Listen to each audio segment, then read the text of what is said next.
Alright everybody, welcome to today's Tech Talk Tuesday. If you've been following along with my channel for a while, you know that recently I did a compression test on the Challenger and discovered that the back cylinder plug was a bit oil fouled. And so today we're going to do is start diagnosing what could be causing that problem. So there are a variety of things that can cause a plug to be oil fouled. You have bad valve guides, you have bad oil rings on the pistons, you have a bad intake manifold gasket, and there are a variety of things that could be causing the issue that I'm experiencing on this car. Now, I'm gonna rule out that it's a bad set of rings because it wasn't that long ago that I replaced the rings on this engine, and so there's probably less than 500 miles on the rings, so I doubt that's the situation. So at that point, it leaves me to believe it's either within the cylinder head and the valve guides, or it's on the intake manifold part of it with a bad gasket. And so it's a lot easier to go ahead and replace just an intake manifold gasket on this car than it is to go ahead and redo the valve guides. And it's something you have to, in order to get to the cylinder head takeoff to check the guides, you have to go ahead and pull the intake manifold off anyways. So we're just gonna go ahead and start there because it's a lot simpler process. And if it turns out that it's not the intake gasket, well, then the thing's already exposed, and to pull a cylinder head is not that much more work. So pulling the intake off of this car is not that difficult. First thing we gotta do, of course, is drain the coolant. So we'll go ahead and we'll do that because, of course, we've gotta get all the hoses disconnected, both this coolant line that goes from the water pump to the intake manifold, the upper radiator hose, and so we'll get those taken care of.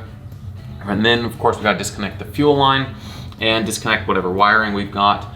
And from there, it's really just pulling the two valve covers off and the intake manifold. So it's really straightforward. It shouldn't take a lot of time. So let's go ahead and dive right into it and get this car squared away and see what we can find with that intake manifold gasket.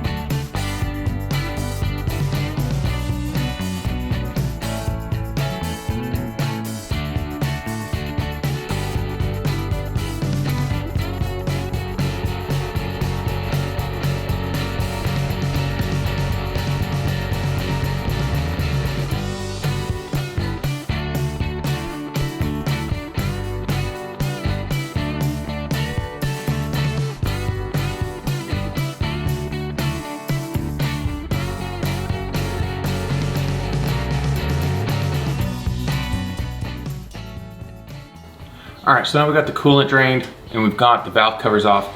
We can go ahead and finish disconnecting everything around the intake manifold, which is the one heater hose, the one radiator hose, the intake to water pump hose, the fuel line, and then of course get the coil off and get all the intake manifold bolts out and disconnect the throttle cable, and we're ready to go. So let's go ahead and continue disconnecting some stuff.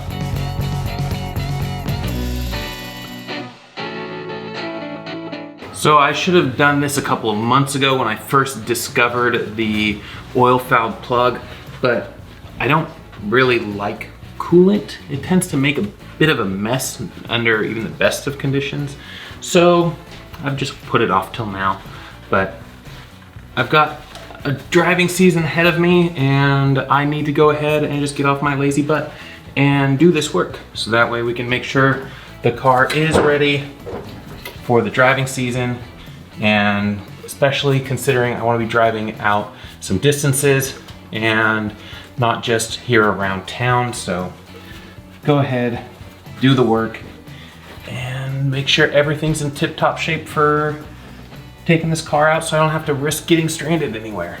So we've got all the coolant lines disconnected except for this one here. We'll go ahead and get that one disconnected, and then we'll be ready to move on to the fuel line and the intake manifold bolts, and then we'll be done. I've also noted there's a little bit of oil pooling on the intake manifold around the mounting bolts. So what that's telling me is those bolts happen to go all the way through into the cylinder head.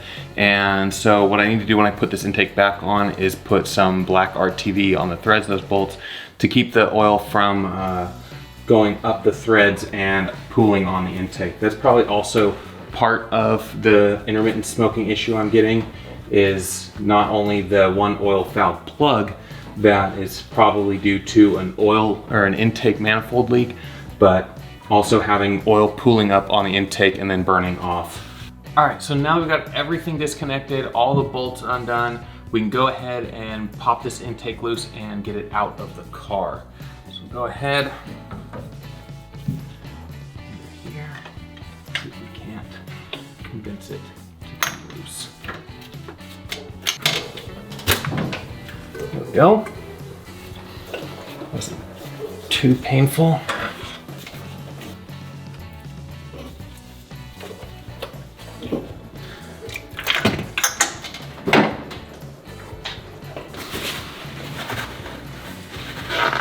And of course, there was still a little bit of coolant in the engine, and now I get to drain the oil and do an oil change as well.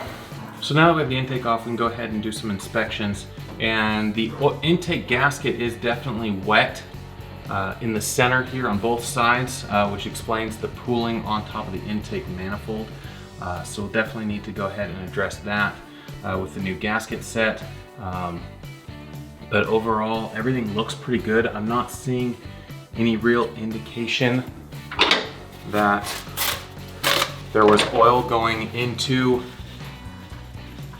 that one cylinder. No, everything is nice and dry in there.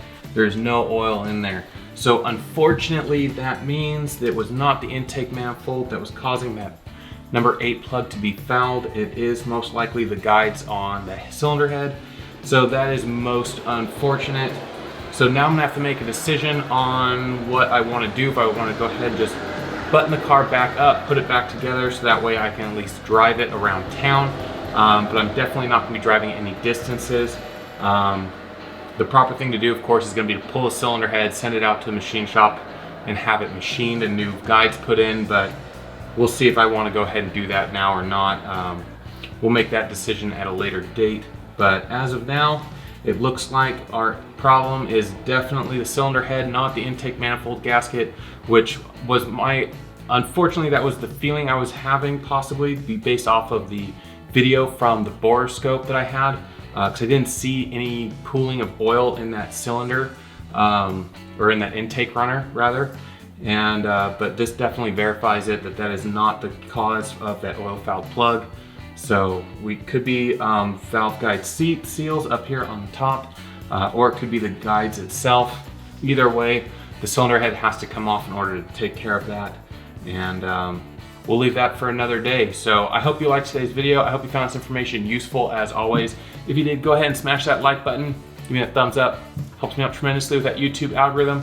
And of course, you want to be kept updated with all my future uploads and see how we decide to proceed with this one. Go ahead, smash that subscribe button down below and ring that notification bell as well, so that way YouTube will keep you up to date with all my future uploads.